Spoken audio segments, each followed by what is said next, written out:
പെട്ടെന്നല്ലേ ഒരു വർഷം പോയത്. അതെ നീ പ്രത്യേകിച്ചാണ് ഒന്നും നടന്നുമില്ല. ആ ഇനി 2026 വല്ല പ്രതീക്ഷയും വെക്കാം. വർഷങ്ങൾ ഇങ്ങനെ ടപ്പേന്ന് കടന്നു പോകുന്നതല്ലാതെ നമ്മളെ കൊണ്ടൊന്നും സ്പെഷ്യലായിട്ട് ഒന്നും ചെയ്യാൻ പറ്റുന്നില്ല.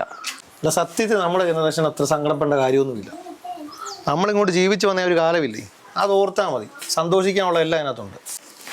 അതെ, അതൊക്കെ ഒരു കാലമായിരുന്നു. ഇന്നത്തെ പിള്ളേർക്ക് വല്ലതും അതിനെക്കുറിച്ച് വല്ലതും അറിയാമോ? എടാ ഇന്നലെ വീടൊക്കെ നടക്കി പറക്കിപ്പോയിട്ടുണ്ടല്ലോ, ഒരു പഴയ പെട്രോൾ മാക്സ് കിട്ടി. പിള്ളേർ ചോദിക്കണേ ഇതെന്നാ ഏലിയൻ വല്ലതും? ഒരു ഐഡിയ, നമുക്കേ പഴയ സാധനങ്ങളൊക്കെ വെച്ചിട്ട് പിള്ളേർക്ക് വേണ്ടി ഒരു എക്സിബിഷൻ നടത്തിയാലോ? ഞാനത് പറയാൻ വരുമായിരുന്നു, അവരും അറിയട്ടെ ആ കാലത്തെ പറ്റിയൊക്കെ. ഐഡിയ കൊള്ളാം. അതിന് ഈ പഴയ സാധനങ്ങളൊക്കെ എവിടെ ഒപ്പിക്കാനാ? 1-2 ഐറ്റം മതിയോ? എടാ അതൊക്കെ നമുക്ക് പഴയ വീട്ടിലുള്ള സാധനങ്ങളൊക്കെ പോരേ, ഉള്ള ദിവസം അഡ്ജസ്റ്റ് ചെയ്യാനേ. ഇതൊക്കെ രസമല്ലേ? പരിപാടിയൊക്കെ സെറ്റാക്കിയിട്ട് കാണാൻ പിള്ളേർ പരിപാടി. അതിന് നമുക്ക് സോഷ്യൽ മീഡിയയിൽ ഒരു പോസ്റ്റ് ഇട്ടാ പോരെ? ഓക്കെ, അപ്പം നമ്മൾ ഒപ്പിക്കാൻ പറ്റുന്നതിൻ്റെ മാക്സിമം പഴയ സാധനങ്ങൾ ഒപ്പിക്കുന്നു. നമുക്കേ ഇവിടെ വല്ലതും സെറ്റ് ചെയ്താൽ പോരെ? ഓക്കെ, അപ്പം ഞായറാഴ്ച കാണാം. വാ, ഇല്ല ഞാനും പോയേക്കുക.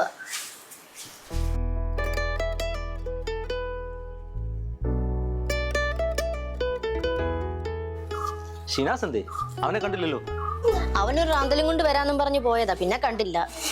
ഈ സാധനം എന്നാണെന്നറിയോ? ഇതാണ് ഊരുപെട്ടി. എൻ്റെ ഉമ്മയുടെ കല്യാണം കഴിഞ്ഞപ്പോൾ എൻ്റെ ഉപ്പ 1983 മേടിച്ചു കൊടുത്ത സാധനമാണ്, സ്വർണ്ണം ഇട്ട് വെക്കാൻ വേണ്ടി. എടാവേ റാന്തൽ കിട്ടി. ടൗണിലൊന്നും ഒരു മനുഷ്യന് പോലും ഇൻട്രസ്റ്റ് ഇല്ല കേട്ടോ പിള്ളേരെ പറഞ്ഞുകൂടെ. ശരിയാ, 2 മണിക്കൂറായി പരിപാടി തുടങ്ങിയിട്ട്.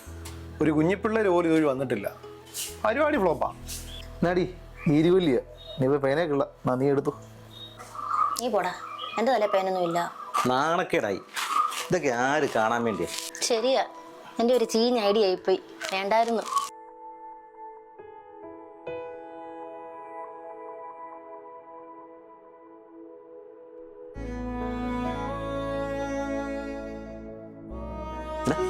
രണ്ട് പിള്ളേർ നിൽക്കുന്നു, നീ എന്നാണ് പോയി നോക്കി?